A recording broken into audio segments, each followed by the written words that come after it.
Our next talk is also Samskrita talk by Professor Venkatesha Tatacharya ji.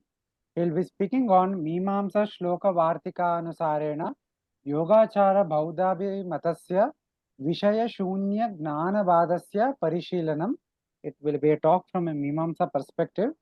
Dr. Venkatesha Tatacharya ji is assistant professor in the Department of Mimamsa at Central Sanskrit University, Rajiv Gandhi campus, Sringeri.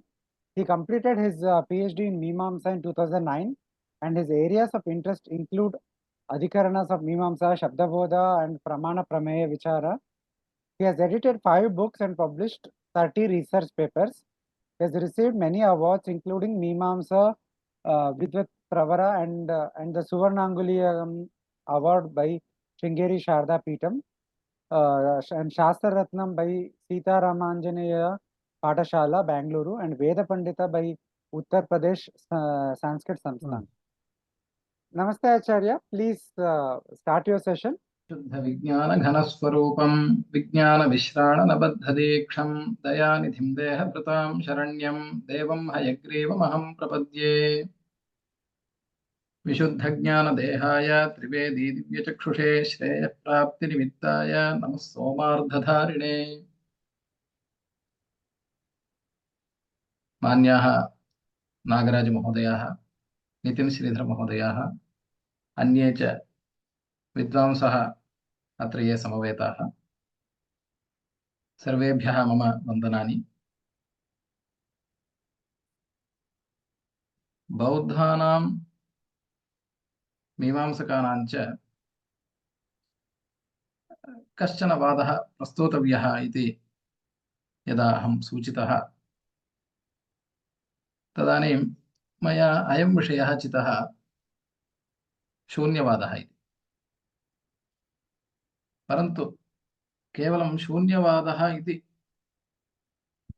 मम वाक्यस्य वाक्यार्थस्य शीर्षकम् उच्यते चेत् कदाचित् संशयः भवेत्। यतः शून्यवादः इति कः प्रसिद्धः? माध्यमिकवादः। माध्यमिकबौद्धेषु 4 सन्ति। माध्यमिकः, योगाचारः, सौत्रान्तिकः, वैभाषिकः इति। तत्र मुख्यो माध्यमिको विवर्तमखिलं शून्यस्य मेने जगत् इति उच्यते। माध्यमिकाः बौद्धाः शून्यस्य विवर्तरूपं जगद् वदन्ति। नाम जगति यदपि अस्ति,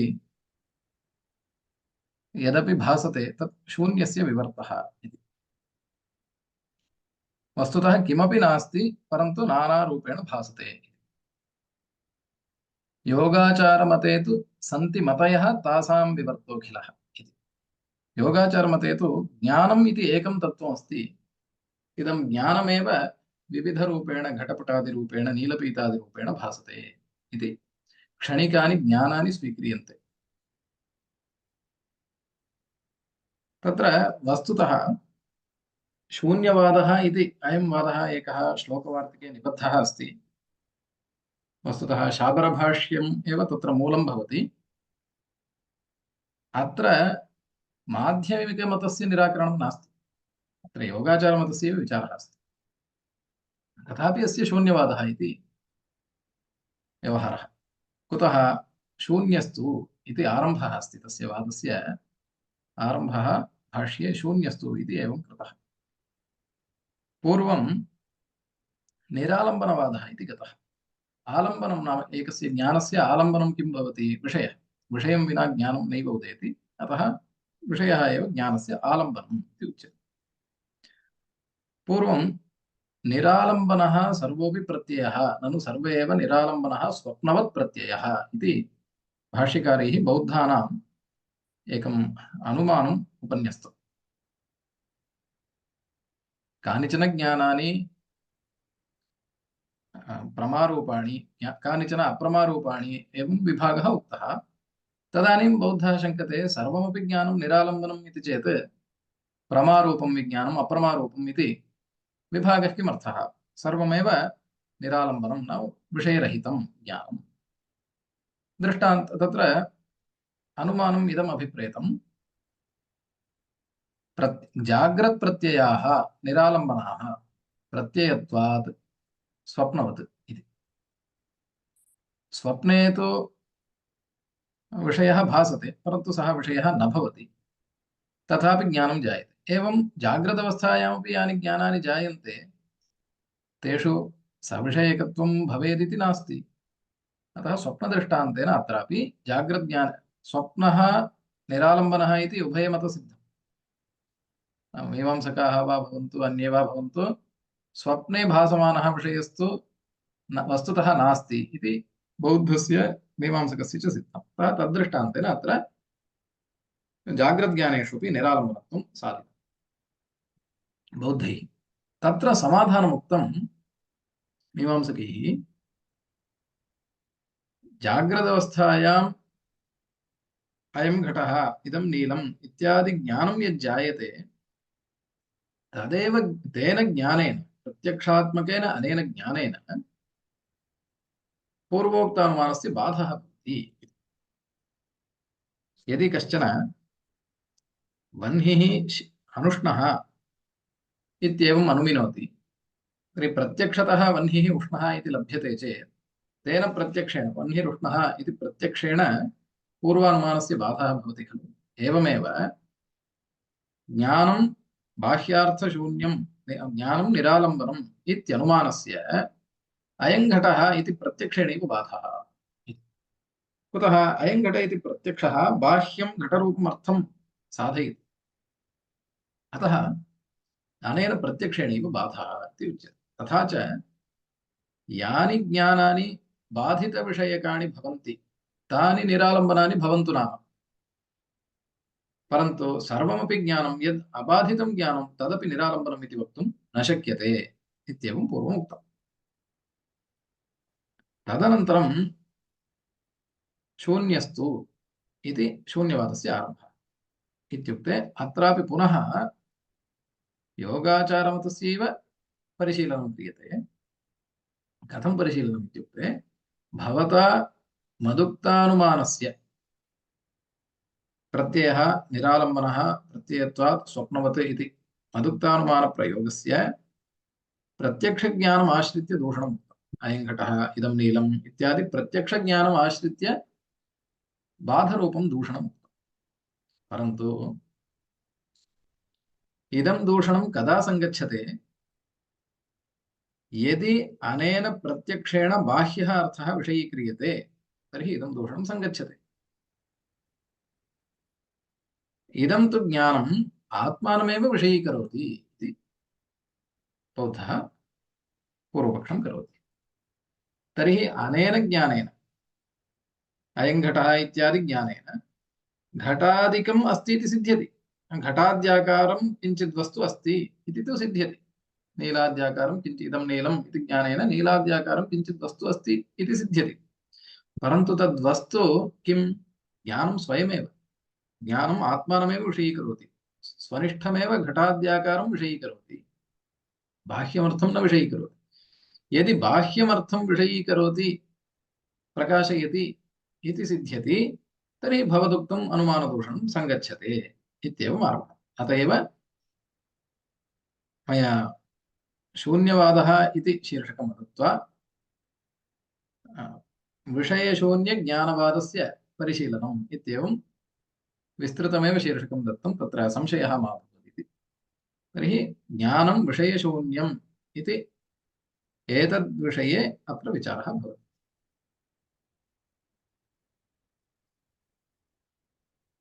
कथं बाह्यः अर्थः नास्ति इति बौद्धैः उच्यते इत्युक्ते योगाचार्यैः उच्यते इत्युक्ते अयं घटः इदं नीलम् इत्यादिः प्रत्ययः यदा भवति तदानीम् एक एव आकारः उपलभ्यते। एक एव आकारः नाम इदं नीलम् इति किञ्चिदेकं वस्तु भासते, द्वयं तु न भासते।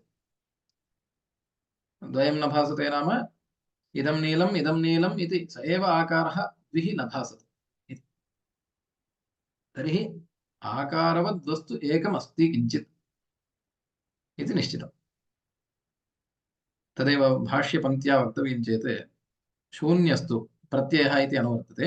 शून्यस्तु प्रत्ययः, शून्यस्तु प्रत्ययः नाम अर्थशून्यस्तु प्रत्ययः इति। कथम्? अर्थज्ञानयोः आकारभेदं नोपलभामहे। अयं घटः इति प्रतीतिः भवति, तत्र अर्थः एकः प्रतीयते, ज्ञानम् एकं प्रतीयते, एवं रूपेण भेदेन प्रतीतिस्तु न भवति। किमपि आकारवद्वस्तु एकं प्रतीयते इति निश्चितम्। प्रतीयमानः आकारः कस्य इति विचारणीयम्, ज्ञानस्य उत अर्थस्य इति। यत् प्रतीयते तदस्ति, यन्न प्रतीयते तत्तु प्रामाणिकं न भवति। तत्र प्रमाणाभावात् तदस्ति इति स्वीकर्तुं न शक्यते। किं प्रतीयते? बाह्यं प्रतीयते उत ज्ञानं प्रतीयते इत्युक्ते प्रत्यक्षा च नो बुद्धिः इति बौद्धाः वदन्ति।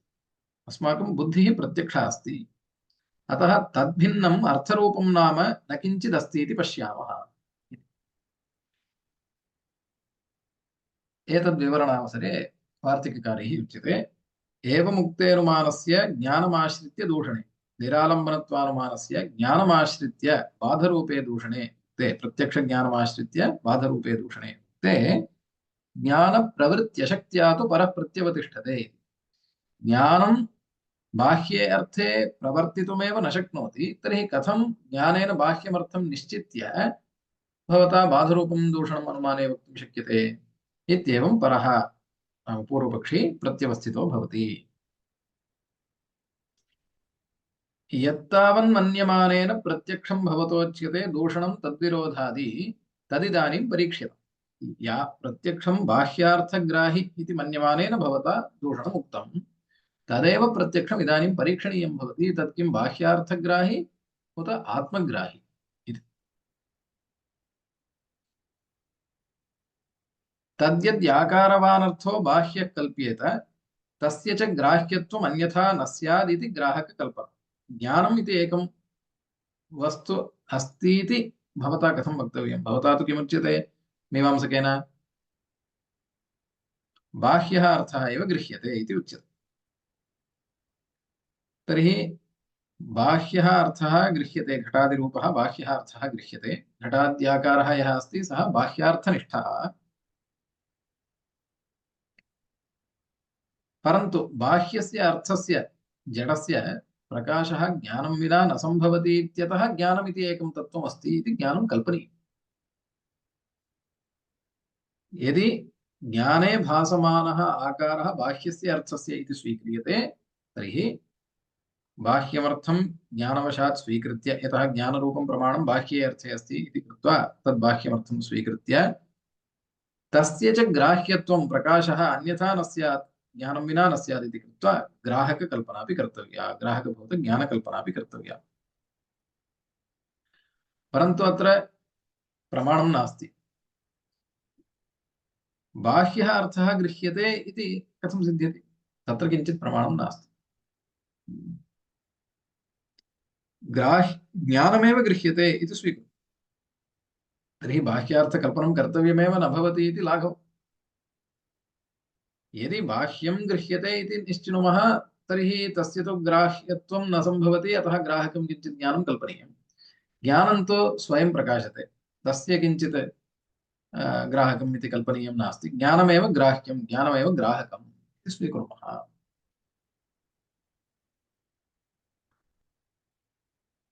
न एवं स्वीकुर्मः, बाह्यमेव वस्तु प्रकाशते, तदेव च ग्राहकम् इत्यपि स्वीकुर्मः। यदि मीमांसकः एवं वदति, विषयद्वयं कल्पनीयम् इति चेत् गौरवम्, अर्थद्वयं कल्पनीयं, ग्राह्यं ग्राहकं, बाह्यं वस्तु ज्ञानं च इति कल्पनीयं चेत् गौरवं, तर्हि बाह्यमेव स्वीकुर्मः। ज्ञानेन किं प्रकाश्यते? बाह्यं प्रकाश्यते, तदेव ग्राहकं भवति। तद्ग्राह्यत्वान्यथानुपपत्या एकं ग्राहकं कल्पनीयम् इति मास्तु। इत्युक्ते वैपरीत्यं। पूर्वं बौद्धैः किमुच्यते स्म, यद्ग्राहकम् इति प्रसिद्धं ज्ञानं तदेव ग्राह्यम् इति। इदानीं मीमांसकैः मध्ये एवं काचित् शङ्का क्रियते, यद्ग्राह्यम् इति बाह्यम् अस्माभिः उच्यते, तदेव ग्राहकम् इति स्वीकुर्मः। तथा उच्यते चेत् वस्तुतः मतभेदः नास्ति, व्यवहारे भेदः। एकं वस्तु ग्राह्यं ग्राहकं च इति। भवता यदि बाह्यं वस्तु ग्राह्यम् इति स्वीक्रियते, पुनः तदेव ग्राहकं, ग्राहकान्तरकल्पने गौरवात् ज्ञानकल्पने गौरवात् तदेव ग्राहकम् इति उच्यते, तर्हि अस्माकं मतमेव सिद्धं। वयमपि किं वदामः? एकं वस्तु अस्ति, तदेव ग्राह्यं ग्राहकं च, तच्च ज्ञानम् इति अस्माभिरुक्तं। भवता किमुच्यते? ग्राह्यम् इत्युक्ते अर्थः, सः स्वयं ग्राहकोऽपि भवति, प्रकाशकोऽपि भवति इति उच्यते। भवता तस्य ज्ञानम् इति नाम न स्वीकृतं, तावदेव, नाममात्रे भेदः। एकस्य ग्राह्यत्वं ग्राहकत्वम् इति तु आगतम्। पुनः यदि मीमांसकः एवं शङ्कां कुर्यात्, न ग्राह्यम् एव ग्राहकम् इति वदामश्चेत् तद् बाह्यं भवति। ग्राहकम् एव ग्राह्यम् इति उच्यते चेत् तद् आन्तरं भवति। अतः एवं रूपेण भेदः अस्ति इति। तदानीं तेन उच्यते, बौद्धेन उच्यते, द्वयमस्ति चेदेव एकं बाह्यम् एकम् आन्तरम् इति वक्तुं शक्यते। इदम् आभ्यन्तरत्वं बाह्यत्वं च आपेक्षिकं भवति। यदि एकमेव तत्त्वमस्ति ग्राह्यं ग्राहकम् इति, तर्हि बाह्याभ्यन्तररूपः यः परिकल्पः सः मृषा भवति। बाह्याभ्यन्तररूपश्च परिकल्पो मृषेष्यते इति उच्यते। तस्मात् बाह्ये अर्थे प्रमाणाभावात्, प्रमाणं किं? ज्ञानमेव। ज्ञानं यद् विषयीकरोति तद्वस्तु अस्ति, ज्ञानं च आत्मानमेव विषयीकरोति इति कृत्वा बाह्यं वस्तु नास्ति। घटाद्याकारः नीलाद्याकारश्च किन्निष्ठः यः ज्ञाने भासते सः ग्राह्यभूत ज्ञाननिष्ठः। तस्मात् ज्ञानातिरिक्तं किमपि बाह्यं वस्तु अस्ति इत्यत्र ज्ञानं प्रमाणं न भवति। ज्ञानेन बाह्यं वस्तु साधयितुं न शक्यते इति उक्तम्। इदानीं प्रश्नः भवति, बौद्धमते वस्तुतः ज्ञानं निराकारम्। इदानीं भासमानः आकारः ज्ञाननिष्ठः इति यद्यपि उच्यमानमस्ति, परन्तु वस्तुतः ज्ञानं निराकारम्। तर्हि नानाकाररूपं ज्ञानं कथं भवति? नानाज्ञानानि विभिन्नाकाराणि कथं भवन्ति इति प्रश्नः भवति। तत्र बौद्धैः उच्यते, मत्पक्षे यद्यपि स्वच्छः ज्ञानात्मा परमार्थतः, मत्पक्षे यद्यपि ज्ञानात्मा ज्ञानस्वरूपं परमार्थतः स्वच्छः, वस्तुतः स्वच्छः इत्युक्ते निराकारः भवति ज्ञानात्मा। तत्र नीलपीताद्याकारः वस्तुतः नास्ति। नास्ति चेत् कथं तत्र नीलपीताद्याकारः भासते इत्युक्ते, तथाप्यनादौ संसारे पूर्वज्ञानप्रसूतिभिः चित्राभिश्चित्रहेतुत्वात् वासनाभिरुपप्लवात् स्वानुरूप्येण नीलादिः ग्राह्यग्राहकरूषितं प्रविभक्तमिवोत्पन्नं नान्यमर्थमपेक्षते। भवता किं चिन्त्यते? बाह्यं किञ्चित् वस्तु अस्ति, तस्मात् तादृशविषयानुसारेण ज्ञानं नीलाद्याकारमिव भवति इति भवता विषयस्य बाह्यस्य अन्यस्य ज्ञानात् भिन्नस्य पदार्थस्य आकारम् आदाय ज्ञानस्य आकारः उपपादनीयः इति भवता चिन्त्यते। तथा आवश्यकं नास्ति। बाह्ये अर्थे सत्येव ज्ञाने विभिन्नाः आकाराः प्रत्येतुं शक्यन्ते इति नास्ति। बाह्यार्थाभावेपि ज्ञाने विभिन्नाः आकाराः भासितुम् अर्हन्ति। कथम्?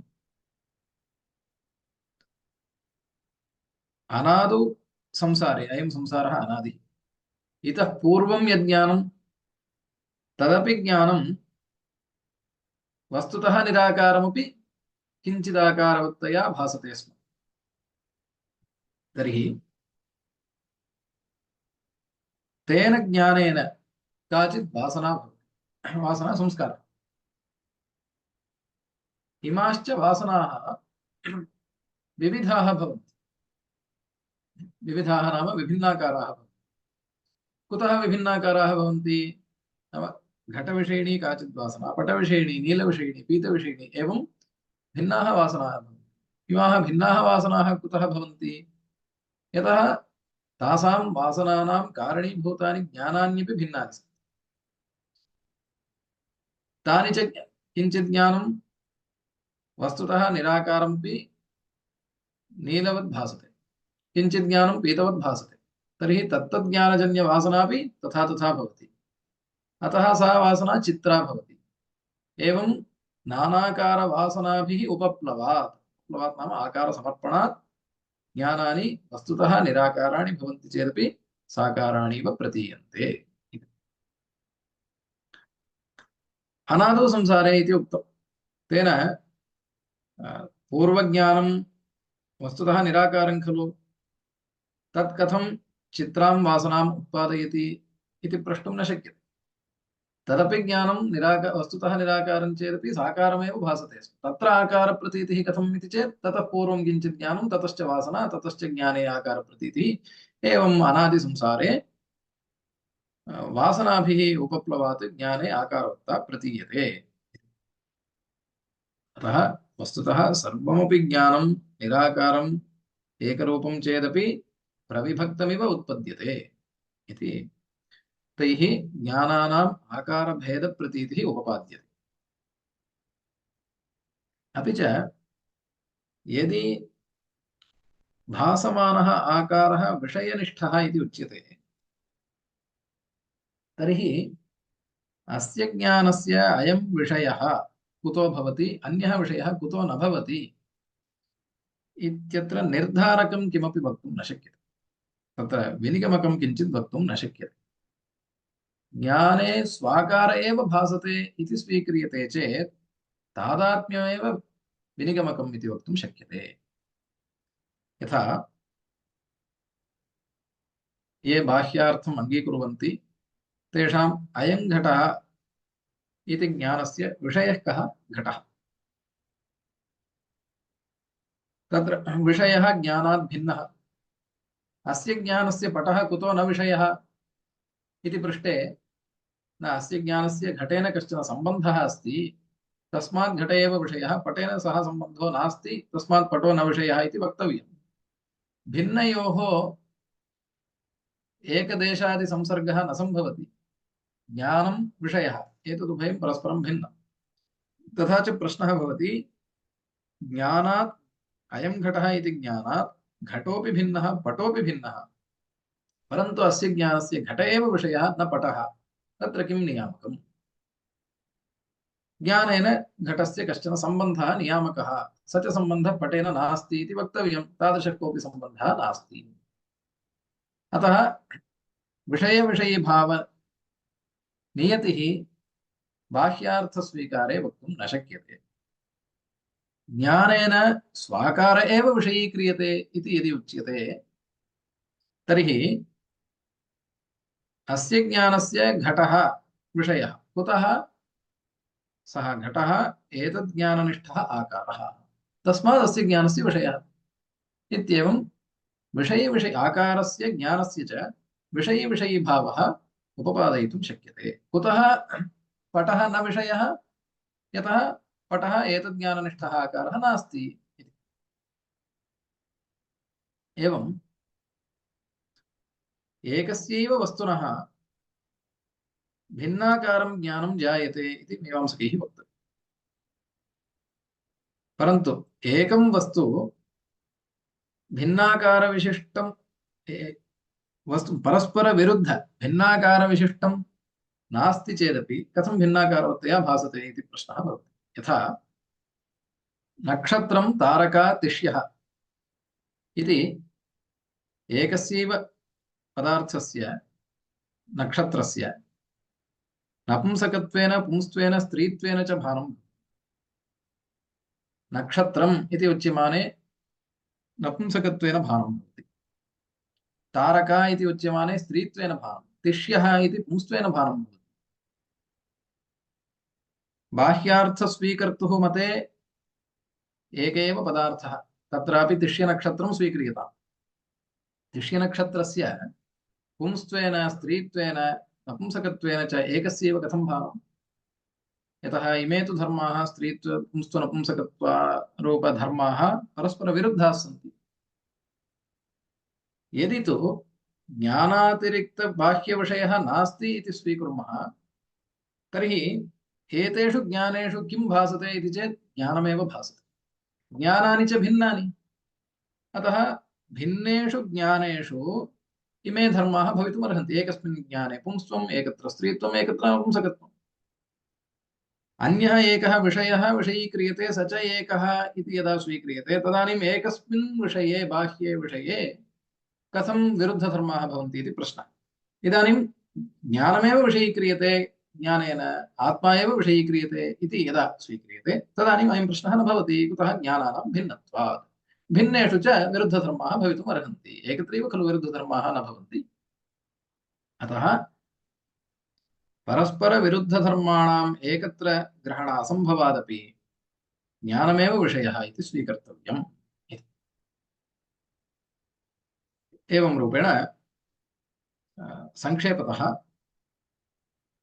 कथं ज्ञाने स्वनिष्ठः एव आकारः विषयी भवति, न तु बाह्यार्थनिष्ठः इति विज्ञानवादिनां मतम् उपपादितम्।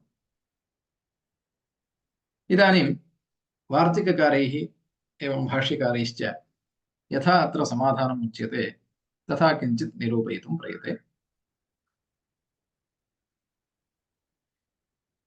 यद्यपि अत्र अत्यन्तं विस्तारः अस्ति, परन्तु ततः सारभूतम् अंशं गृहीत्वा किञ्चित् विवरणं प्रददामि। तस्मादभिन्नतायाञ्च ग्राह्येऽपि स्मरणं भवेत् इति एकः अत्यन्तं दृढः हेतुः भवति बाह्यार्थसद्भावे। यदि ग्राह्यं ग्राहकम् इति एकमेव, नाम ज्ञानम् आत्मानमेव गृह्णाति, भासमानश्च आकारः तन्निष्ठ एव भवति इति यदि स्वीक्रियते तदानीम् इयम् आपत्तिः तस्मादभिन्नतायाञ्च ग्राह्येऽपि स्मरणं भवेत्। तस्मात् नाम ग्राहकात् अभिन्नतायां, ग्राह्यस्य अभिन्नतायां ग्राहकस्मरणवेलायां ग्राह्येऽपि स्मरणं भवेत्, ग्राह्यविषयेऽपि स्मरणं स्यात्। कदाचिदेवं भवति, ज्ञानस्य स्मरणं भवति, विषयस्य स्मरणं न भवति। प्रातः कश्चन मया दृष्टः, अनन्तरं सः विस्मृतः। पुनः सायं अथवा परेद्युः स्मरणं भवति, ह्यः मया अत्र कश्चन दृष्टः, न स्मर्यते कः दृष्टः इति। एतादृशी स्थितिः। यदि ग्राह्यग्राहकयोः अभेदः स्यात्, नाम यः पूर्वस्मिन् दिने देवदत्तः दृष्टः, देवदत्तः इति बाह्यपदार्थः नास्ति, ज्ञानमेव देवदत्तः, ज्ञानादभिन्ने देवदत्ते ज्ञानस्य तु स्मरणं भवति अग्रिमदिने, ह्यः मया कश्चन दृष्टः इति। तर्हि कः दृष्टः इति तु न स्मर्यते इति विषयस्य स्मरणं न भवति खलु। यदि ग्राह्यात् ग्राहकस्य अभिन्नता स्यात् तर्हि ग्राहकस्मरणवेलायां ग्राह्येऽपि स्मरणं स्यात्, तथा न भवति कदाचित्। तस्मात् ग्राह्यग्राहकौ अभिन्नौ इति वक्तुं न शक्यते इति अयम् एकः हेतुः प्रदर्शितः। इतः परम् एवञ्च इदं निरूपितं भवति, किं बाह्यमेव ग्राह्यं, ग्राहकात् भिन्नमेव किञ्चित् ग्राह्यम् अस्ति इति इदं निरूपितम्। इदानीं ग्राहकात् ग्राह्ये भिन्ने सति ये आक्षेपाः उक्ताः तेषां समाधानानि वक्तव्यानि सन्ति। तत्र नीलाकारं प्रथमः एकः आक्षेपः, नीलाकारं मम ज्ञानं जातम्, इदं नीलम् इति ज्ञानम्, आकारस्य उल्लेखं कुर्मः, नीलाकारं ज्ञानम् इति आकारोल्लेखः क्रियते खलु ज्ञाने, तर्हि ज्ञानस्य आकारवत्वम् अस्ति इति भवता अङ्गीक्रियते? ज्ञानस्य आकारवत्वम् अस्ति चेत् भवता ज्ञानेपि आकारवत्वं कल्पनीयं, भवता बाह्यस्य विषयस्य ग्राह्यत्वं स्वीकृत्य बाह्ये अर्थे आकारवत्ता अस्ति इति स्वीक्रियते, तथा च आकारद्वयं कल्पनीयम् इति गौरवं भवति बाह्यार्थस्वीकर्तुः इति एकः आक्षेपः। तत्र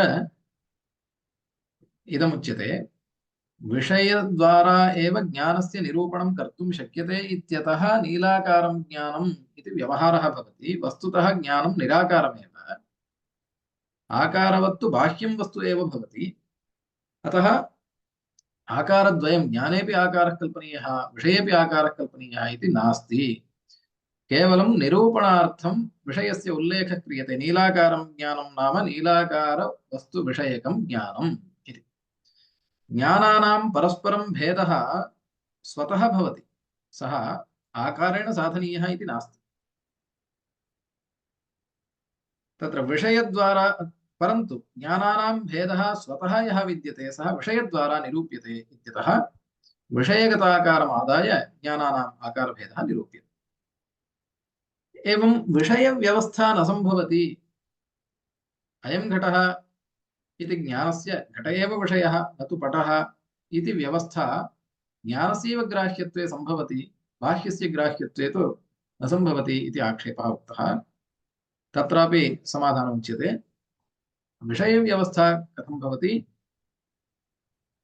अत्र ज्ञानस्य बाह्यस्य विषयस्य च कश्चन सम्बन्धः अस्ति। नाम अयं घट इति ज्ञानस्य घटेन कश्चन सम्बन्धः अस्ति, न तु सः सम्बन्धः पटेन अस्ति। तस्मात् घट एव विषयः न तु पटः इति सम्बन्धः। तादात्म्यादिरूपः नास्ति खलु, संयोगादिरूपः नास्ति इति चेत् तादात्म्यसंयोगादिरूपः सम्बन्धो मा भूत्, परन्तु प्रकाशाख्यः सम्बन्धः भवति। ज्ञानेन यः विषयः प्रकाश्यते स एव ज्ञानस्य विषयः इति व्यवह्रियते। स च प्रकाशाख्यः सम्बन्धः पटेन नास्ति इत्यतः न पटः विषयः इति व्यवह्रियते।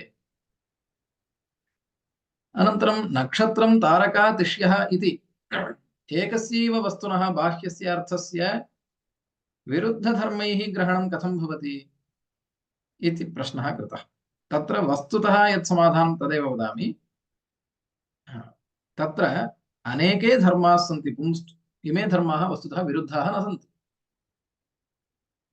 पुंस्त्वं शब्देन प्रतीयमानं यत् पुंस्त्वं तत् शब्दगतम् इति केचन वदन्ति, अर्थगतम् इति केचन वदन्ति। वस्तुतः व्याकरणशास्त्रे एतद्विषये विचारं कृत्वा अर्थगतमेव लिङ्गं शब्दैः प्रतिपाद्यते इति उक्तम्।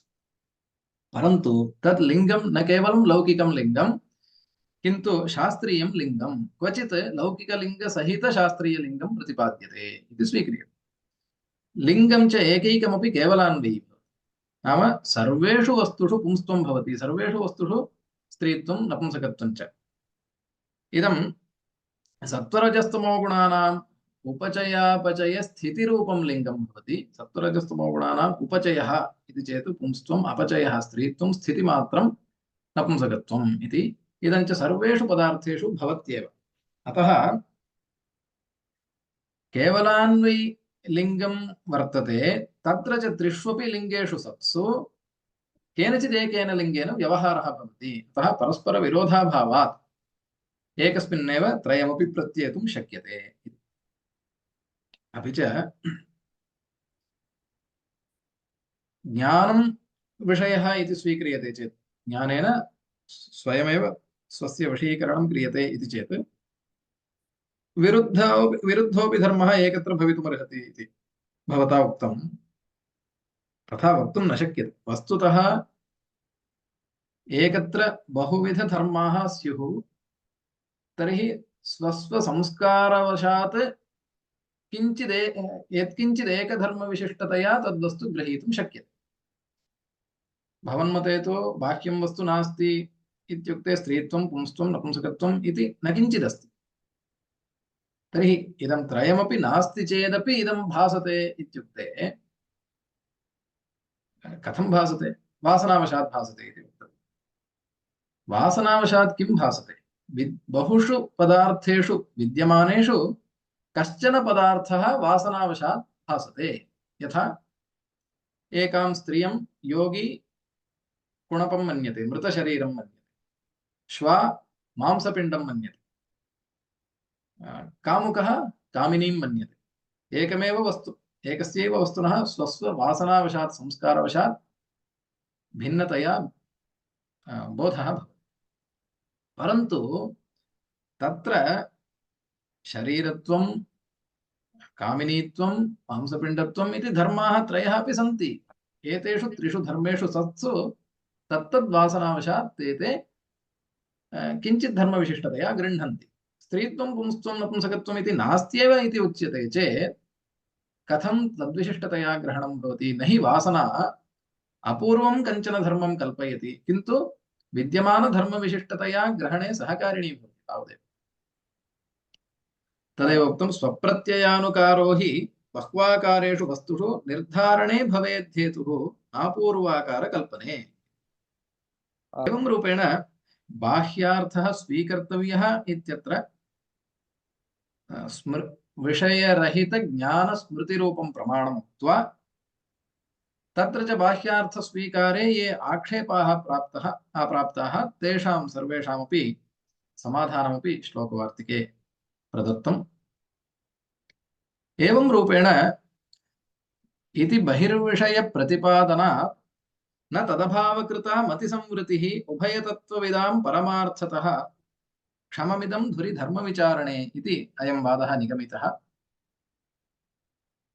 यदा तु बाह्यः अर्थः अस्ति इति सिद्धं तदानीं माध्यमिकवादः, सर्वशून्यवादः अपि प्रवर्तितुं नार्हति। वस्तुतः योगाचारमतमेव माध्यमिकमतस्य मूलं भवति। बाह्यार्थरहितं ज्ञानमस्ति इति उच्यते चेत् बाह्यार्थं विना ज्ञानं कथं स्यात्? तस्मात् ज्ञानमपि नास्ति इति वादः भवितुम् अर्हति। यदा तु बाह्यार्थः सिद्धः तदानीं मतिसंवृतिरपि न भवति। संवृतिः इत्युक्ते कल्पना, वस्तुतः नास्ति परन्तु कल्पना इति। एवं रूपेण ज्ञानम् अर्थः इति उभयमपि तत्त्वं वर्तते इति कृत्वा एतदादाय अत्र कृतः यः मीमांसकानां विचारः, धर्मविचारः, सः सङ्गच्छते इत्येवं एतद्वयं ज्ञानं विषयः इति एतद्वयमपि धर्मविचारार्थम् अत्यन्तम् आवश्यकम् इति कृत्वा वास्तविकतया ज्ञानम् अर्थः इति उभयमस्ति इति अत्र साधितं भाष्यकारैः वार्तिककारैश्च। परन्तु बौद्धैः किमर्थं बाह्यार्थः नास्ति इति उच्यते इत्यत्र वार्तिककारैः बुद्धविषयेपि अत्यन्तम् आदरेण एकं वाक्यम् उक्तम्। आस्थानिवृत्त्यर्थम् अवादि बुद्धैः ग्राहं गतास्तत्र कथञ्चिदन्ये। एतेषु बाह्येषु वस्तुषु आस्थायाः निवृत्त्यर्थं तदेव प्राप्तव्यम् इति इच्छया न गच्छन्तु जनाः इति कृत्वा तत्र आस्थानिवृत्त्यर्थम् अवादि बुद्धैः विषयस्य राहित्यम् अवादि।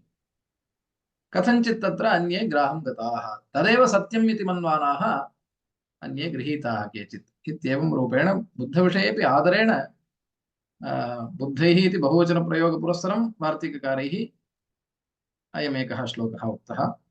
एवं रूपेण यथामति अर्थशून्यविज्ञानवादस्य विचारः यथा श्लोकवार्तिके कृतः तथा मया निरूपितम्। अत्र अवसरं परिकल्पितवद्भ्यः इण्डिका मोक्षसंस्थायाः अधिकारिभ्यः प्रणामपूर्वकं धन्यवादान् अहं निवेदयामि। अत्र श्रोतृभ्यः विद्वद्भ्योऽपि मम नमस्काराः। Thank you very much, Acharya, for a very comprehensive and a very wonderful elucidation on the subject. So thank you very much, Acharya, for a wonderful session. And I'm sure all the students of Mimamsa and the Shastras are deeply benefited from this. Thank you very much, Acharya.